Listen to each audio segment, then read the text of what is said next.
তুমি কি কখনো ভেবে দেখেছ যে যেদিন তুমি মারা যাবে সেদিনে পৃথিবীতে কি হবে? তোমার জন্য কি আকাশ থেমে যাবে? সূর্য কি ওঠা বন্ধ করবে? মানুষ কি কান্নায় পৃথিবী থামিয়ে দেবে? এর কিছুই হবে না। পরদিন সকাল হবে, মানুষ কাজে যাবে, দোকান খুলবে, স্কুল খুলবে, সবকিছু ঠিকঠাকই চলবে। ফেসবুকে মানুষ হাসাহাসি করবে, ইউটিউবে ভিডিও আপলোড হবে। এমনকি যাদের জন্য তুমি তোমার নিজের জীবন শেষ করে দিচ্ছ বা শেষ করে দেওয়ার কথা ভাবছ, তারাও একটা সময় পরে স্বাভাবিক হয়ে যাবে। আর এটাই দুনিয়ার বাস্তবতা। আজ তুমি নিজেকে পৃথিবীর গুরুত্বপূর্ণ মানুষ ভাবছ, কিন্তু তোমার মৃত্যুর মাত্র কয়েকদিন পরই পৃথিবী আবার আগের মতো হয়ে যাবে।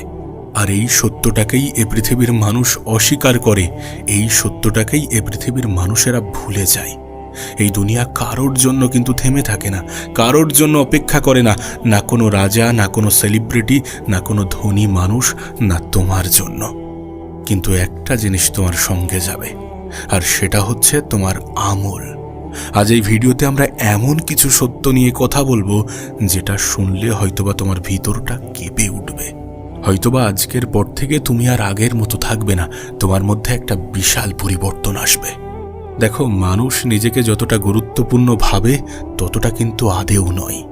একজন মানুষের সবথেকে বড় ভুল কি জানো? সে ভাবে যে তাকে ছাড়া পৃথিবী চলবে না, কিন্তু বাস্তবে সম্পূর্ণ এর উল্টো। তুমি চাকরি করো, তুমি না থাকলে কয়েকদিন পর তোমার জায়গায় অন্য কাউকে নিয়ে আসবে। তুমি ব্যবসা করো, তোমার মৃত্যুর পর সেটা অন্য কেউ চালাবে। তুমি তোমার পরিবারকে চালাও, তোমার মনে হয় যে তুমি ছাড়া তোমার পরিবার অচল, আরে তুমি মারা গেলে তোমার পরিবারও মানিয়ে নেবে। কঠিন শোনালেও এটাই সত্য। কবরস্থানে এমন হাজার হাজার মানুষ ঘুমিয়ে আছে যারা এক সময় ভাবতো যে আমাকে ছাড়া কিছুই হবে না। দেখো, আজ কিন্তু তারা নেই, কিন্তু পৃথিবী ঠিকই চলছে, নিজের মতো করেই চলছে। মনে হচ্ছে যে কোনো অপূর্ণতা আছে? না, মনে হয় না। তার কারণ কারোর চলে যাওয়াতে কোনো যায় আসে না। পবিত্র কোরআনের মধ্যেই তো উল্লেখ আছে যে পৃথিবীর মধ্যে যা কিছু আছে সব কিছু ধ্বংস হয়ে যাবে, শুধুমাত্র মহান রব্বুল আলামিন চিরস্থায়ী। শুধুমাত্র আমাদের আল্লাহ, আমাদের রব চিরস্থায়ী। তাহলে আমরা কিসের এত অহংকার করি? কিসের এত দৌড়ঝাঁপ? তোমার মৃত্যুর পর মানুষের আচরণ কেমন হবে জানো? তুমি মারা গেলে প্রথমে হয়তোবা মানুষ কাঁদবে, কিছু মানুষ ফেসবুকে স্ট্যাটাস দেবে, কিছু মানুষ বলবে যে মানুষটা ভালো ছিল, কিন্তু কয়েকদিন পর সব স্বাভাবিক হয়ে যাবে। কারণ মানুষের জীবন থেমে থাকে না। তোমার রুমে অন্য কেউ ঘুমাবে, তোমার ফোন অন্য কেউ ব্যবহার করবে, তোমার কাপড় আলমারিতে পড়েই থাকবে, একদিন তোমার ছবিতেও ধুলো জমবে। কতটা ভয়ঙ্কর, তাই না? যে পৃথিবীর জন্য তুমি তোমার আল্লাহকে ভুলে যাচ্ছ, সেই পৃথিবীই তোমাকে দ্রুত ভুলে যাবে। নবী পাক সাল্লাল্লাহু আলাইহি সাল্লাম বলেন যে মানুষকে তার কবর পর্যন্ত 3টি জিনিস অনুসরণ করে। প্রথমে তার পরিবার, তার সম্পদ এবং তার আমল, আর 2টি জিনিস ফিরে আসে, শুধুমাত্র আমল থেকে যায়। ভাবো, শেষ পর্যন্ত তোমার সঙ্গে না থাকবে টাকা, না থাকবে বন্ধু, না থাকবে ফলোয়ার্স, শুধুমাত্র আমলই থেকে যাবে। তোমার কি মনে হয় দুনিয়ার মোহ কেন এত বিপজ্জনক? তার কারণ শয়তান মানুষকে একটা মিথ্যা স্বপ্ন দেখায় যে তুমি অনেক দিন বাঁচবে। আর এই কারণেই একজন মানুষ তার নামাজ পিছিয়ে দেয়, তওবা পিছিয়ে দেয়, আল্লাহর দিকে ফেরা পিছিয়ে দেয়, কিন্তু মৃত্যু কাউকে সময় দিয়ে আসে না। এই পৃথিবীতে এমন কত মানুষ আছে যারা সকালে বার হয়েছে কিন্তু রাতে লাশ হয়ে ফিরেছে। কত মানুষ প্ল্যান করেছে আগামী বছরের, কিন্তু আগামীকাল দেখেনি। তুমি নিশ্চিত তো তুমি আগামী শুক্রবার পর্যন্ত বাঁচবে? তুমি নিশ্চিত তো এই ভিডিও শেষ হওয়ার পরেও তুমি জীবিত থাকবে? না, তার কারণ মৃত্যুর সময় কেউ জানে না। আর সবথেকে ভয়ঙ্কর বিষয় হচ্ছে অনেক মানুষ তো মৃত্যুর আগ পর্যন্ত বুঝতে পারে না যে সে ভুল পথে ছিল। সত্যি বলতে আমরা যত দ্রুত এটা রিয়েলাইজ করব, যত দ্রুত এটা অনুভব করব যে আমি ভুল পথে আছি নাকি সঠিক পথে আছি, ততই আমাদের জন্য ভালো। হ্যাঁ, যত দ্রুত রিয়েলাইজ করা যায়। আমার তো মনে হয় নিজের বিষয়ে জানা, পৃথিবীর বিষয়ে জানা, বাস্তবতাকে বোঝা, এটা শুধুমাত্র একটা মানুষের জন্য প্রয়োজনীয় নয়, বরং এটা একটা মানুষের জন্য অপরিহার্য। আমি একটা কথা প্রায়ই বলি যে মানুষের কোনো অহংকার করা সাজে না।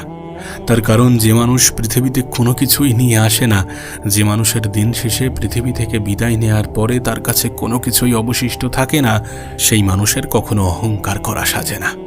এই যে আমরা এত অহংকার করি, নিজেকে নিয়ে বড়াই করি, তুমি জানো একদিন আমাদেরকে গোসল দেয়া হবে, তারপরে আর গোসল দেয়া হবে না।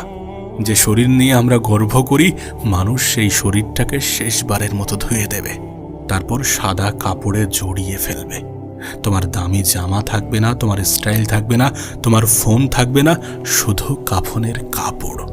তারপর মানুষ তোমাকে নিয়ে যাবে কবরস্থানে। হ্যাঁ, যে বাঁশবাগানকে দেখে তুমি ভয় পেতে, সেই বাঁশবাগানেই তোমাকে নিয়ে যাওয়া হবে। তোমাকে তোমার আপন, তোমার কাছের, তোমার প্রিয় মানুষগুলোই মাটির নিচে রেখে চলে আসবে। অন্ধকার, নিঃশব্দ একাকিত্ব সেদিন তোমাকে গ্রাস করবে, আর তোমার কোনো বন্ধু তোমাকে সেদিন বাঁচাতে আসবে না। কিন্তু আগে বলা ওই একটা জিনিস ঠিকই থেকে যাবে, আর সেটা হচ্ছে তোমার আমার আমল।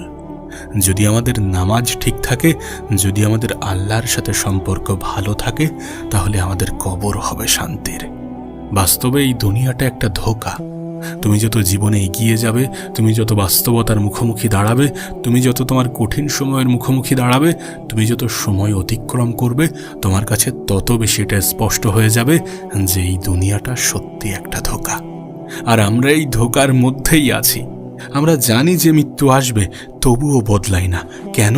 কারণ দুনিয়া আমাদেরকে অন্ধ করে রেখেছে। আমরা এই পৃথিবীতে মানুষের ইমপ্রেস করার জন্য বাঁচি, কিন্তু আল্লাহকে খুশি করার কথা ভুলে যাই। মানুষ কি ভাববে আমরা সেটা নিয়ে চিন্তা করি, কিন্তু আল্লাহ কি ভাববেন আমরা সেটা নিয়ে চিন্তা করি না। আমরা সেটা নিয়ে মোটেও ভাবি না। আমরা মানি বা না মানি, এটা কিন্তু বাস্তব, এটা কিন্তু সত্য। অপ্রিয় হলেও এটা সত্য যে এই দুনিয়া কিন্তু টেম্পোরারি। এখানে কেউ পার্মানেন্ট না। আজ তুমি আছো, কাল তোমার জানাজা হবে। আর এই বাস্তবতা যদি মানুষ সত্যি বুঝতো, তাহলে মানুষ এত অহংকার করত না, এত বড়াই করত না, এত পাপ করত না। এখন এত কিছু শোনার পরে তুমি আমাকে একটা প্রশ্ন করতেই পারো যে তাহলে জীবনটাকে কিভাবে কাটাবো, কেমন করে জীবন কাটানো উচিত। দেখো, যেহেতু পৃথিবী তোমাকে ছাড়াই চলবে, তাহলে এমন কিছু রেখে যাও যা মৃত্যুর পরেও তোমাকে উপহার দেবে। একটা ভালো কাজ, একটা সাদকা, একটা মানুষকে হেদায়েত করা, একটা কোরআন শেখানো, একটা ইতিমকে সাহায্য করা। দেখো, মানুষ তোমাকে ভুলে গেলেও তোমার রব কিন্তু তোমাকে ভোলে না। মানুষ তোমাকে ভুলে যাবে, কিন্তু তোমার আল্লাহ তোমাকে ভুলবে না। এই দুনিয়ায় তুমি যত বড়ই হও, কবরের ভিতর কিন্তু সবাই সমান।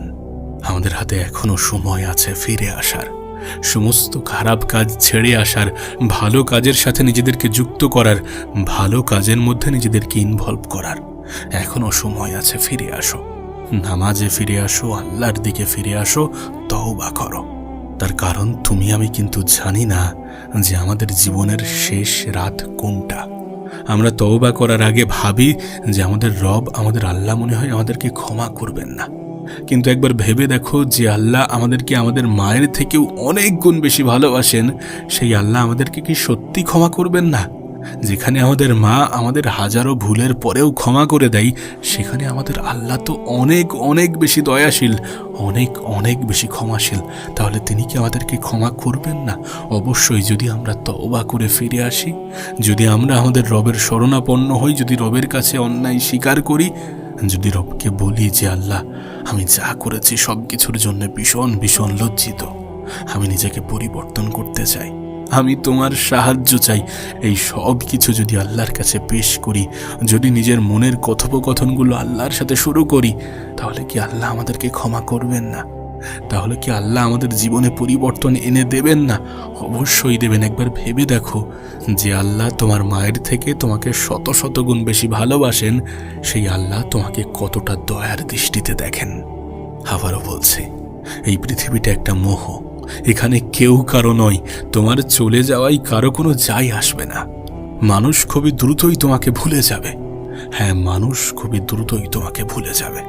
তোমার কাছে অনুরোধ করব, বাস্তবতাকে বোঝার চেষ্টা করো, মহান রব্বুল আলামিনের সান্নিধ্যে আসার চেষ্টা করো।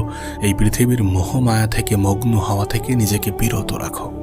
একদিন তোমার নামটাও কিন্তু চিরতরে মুছে যাবে।